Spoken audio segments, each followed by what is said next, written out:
Well, look who's back for another Co-op Monthly. You've put the controller down for just 1 minute and clicked on our lowly thumbnail. Well, Tarnished, I've got good news for you. We're 60 hours into Elden Ring! Wait, that's the wrong intro. Well, friend, I've got good news for you, because if you're looking for the best game to play with your friends, the Co-op Monthly is the #1 source for the best co-op games released this month, the games coming out next month, and any big co-op announcements in between. This is a big one, so let's get started right away. March was an interesting month for co-op reviews. We had some good games and we had some bad games. So let's get this review roundup started by getting some of the bad ones out of the way, starting with Babylon's Fall. Sitting at a measly 42 open critic score, Babylon's Fall didn't quite live up to the promise of what could have been a great co-op platinum title. Most critics called out its monotonous combat and uninspired design as the biggest drawbacks. It seems not even co-op can save this game, which is kinda sad. But hey, at least it's not as bad as Godfall. Wait, it is? Well, good for you, Godfall, no longer the butt of the joke. We always like to cover a diverse set of games here at the Monthly, so while Ryan's Rescue Squad may not be for everyone, I don't know, could be cool for you and your family, I guess, we're still gonna cover it here. Not many reviews on this one, save for a very extensive Steam review. Yeah, there you have it, folks. 10 out of 10, Ryan's Goatee, don't come at me.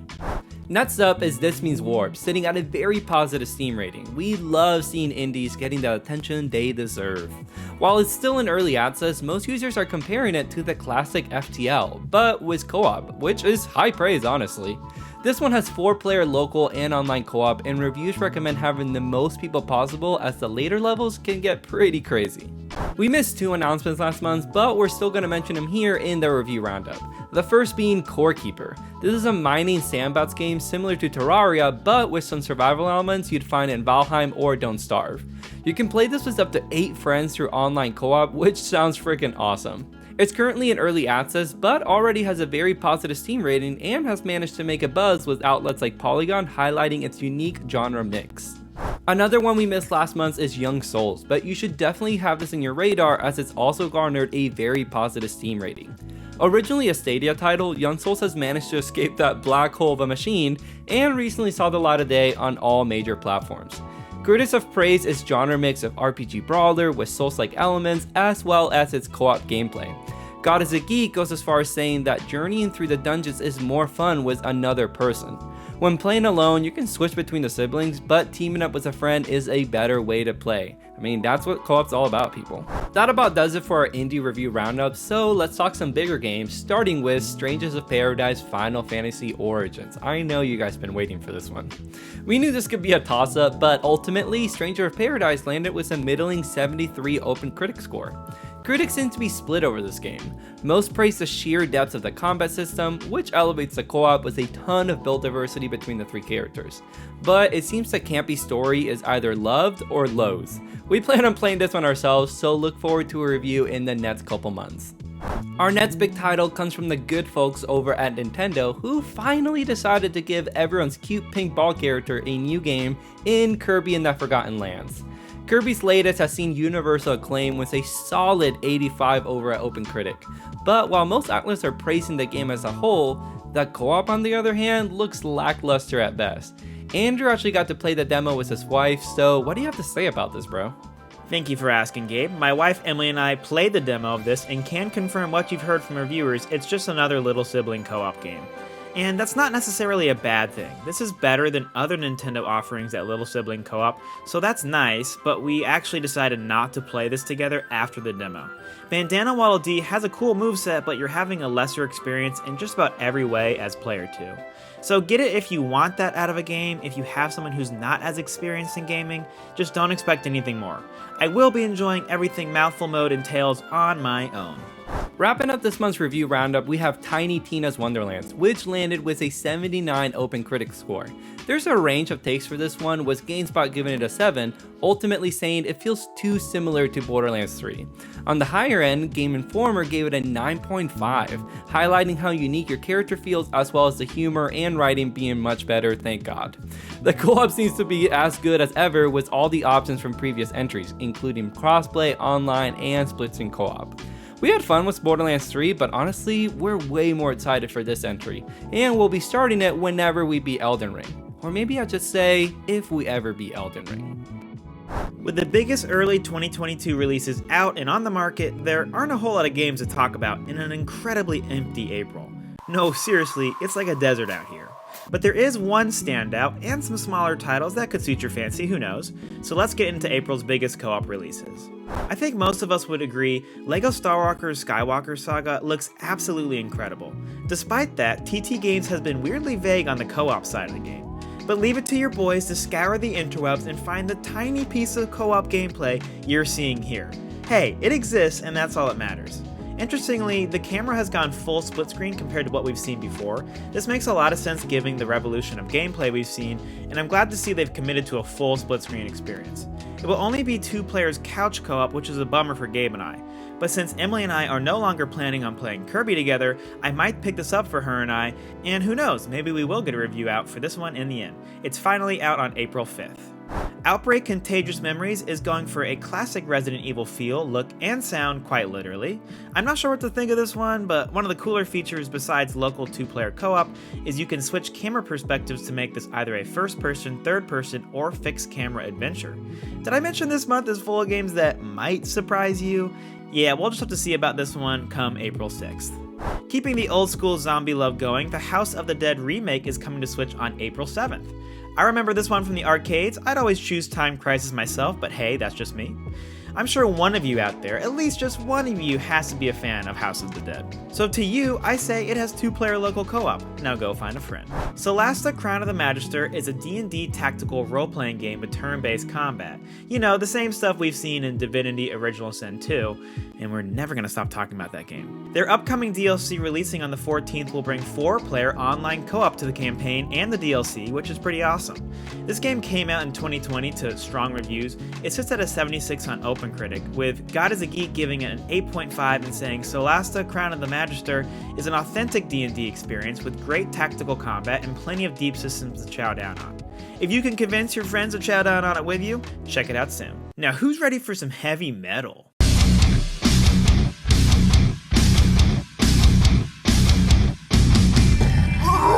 I've never felt more like my 7th grade self than in this moment, but here is Metal Tales Overkill.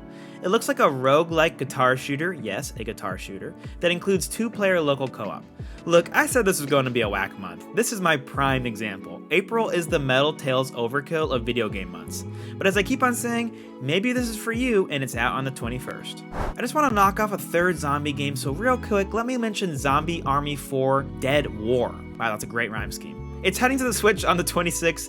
It gets online 4-player co-op and zombies, and I've now hit my zombie quota for the video, so good night everyone, thanks for coming. Otherworld's Legends is a mobile game heading to PC on the 27th that actually looks great and has some really positive reviews on Google's Play Store.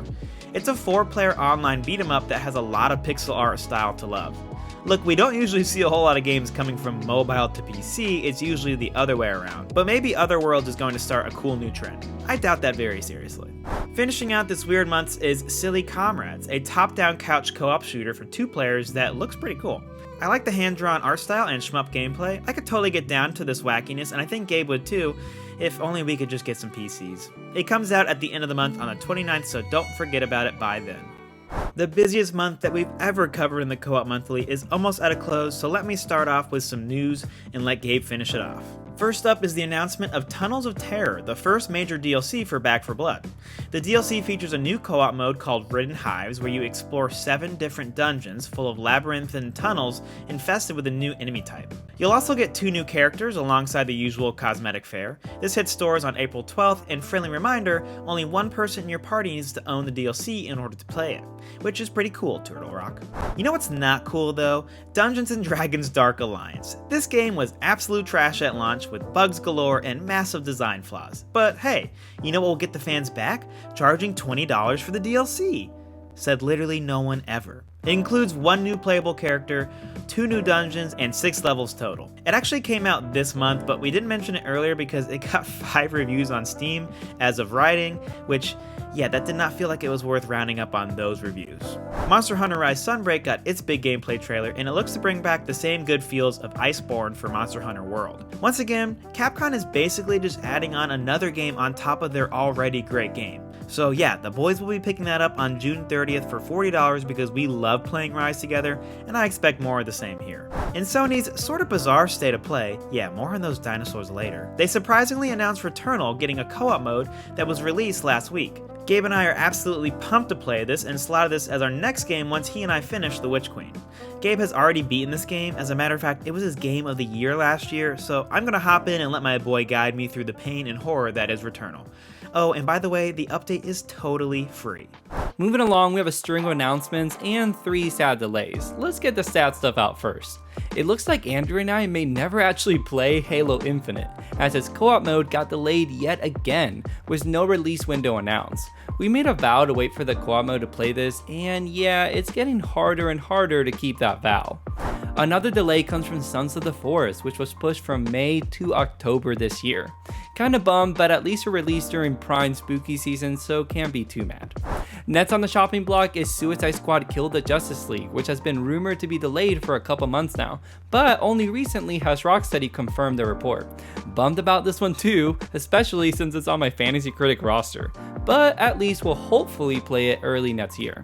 DC fans can be happy to know that they'll get at least one great DC title this year in Gotham Knights, as it finally got a release date for October 25th. Super stoked to play this one, and like I've said before, I'm calling Batgirl Andrews, so don't even think about it. Next up is Ship of Fools, a little indie game coming to PC and consoles sometime this year.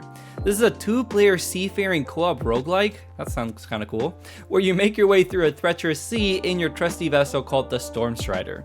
Through multiple runs, you have to work together to repair and defend a ship. Looks super unique honestly, so let's hope we get a release date real soon. We got another indie coming soon, with Dolmen getting a May 20th release date. This is a Souls-like with a dark sci-fi coat of paint similar to Hellpoint. Movement looks super fluid in this, so it definitely has our attention. Okay, last little indie announcement, We Were Here Forever, the 4th game in the long-running franchise, has a new release date for May 10th. We actually own the first 3 games and have been waiting to play them in the lead up to this one. So now we know what we're gonna play in May now, I guess. As Andrew said, the boys and girls over at PlayStation held a State of Play earlier this month. One of the best announcements was Exo Primal, a new IP developed by Capcom that looks like an Anthem meets Monster Hunter Fever Dream. And I do mean that in the best way possible. It features 5-player co-op, which is awesome since we can get our whole crew in on this one.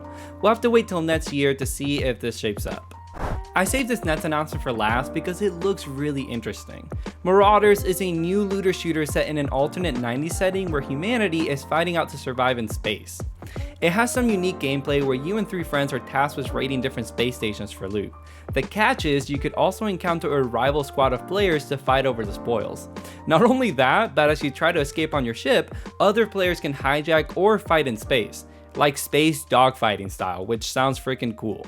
Could end up being too ambitious, but we'll find out when it launches in early access on Steam later this year.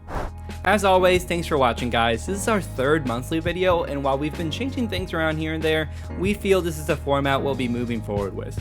We'd love to hear what you think of this series and if you find it helpful. If you want to know what's next on our list of games, check out our GG profiles or follow us on Twitter and Instagram. And if you want to get a sneak peek at our next reviews, come hang out with us on Twitch. We're streaming every Monday night at 8 p.m. Eastern Standard Time and every Thursday night at 6 p.m. You can find the link down below. We'd love to chat with you and see some familiar names. Either way, we'll see you next time on another episode of The Co-op Bros.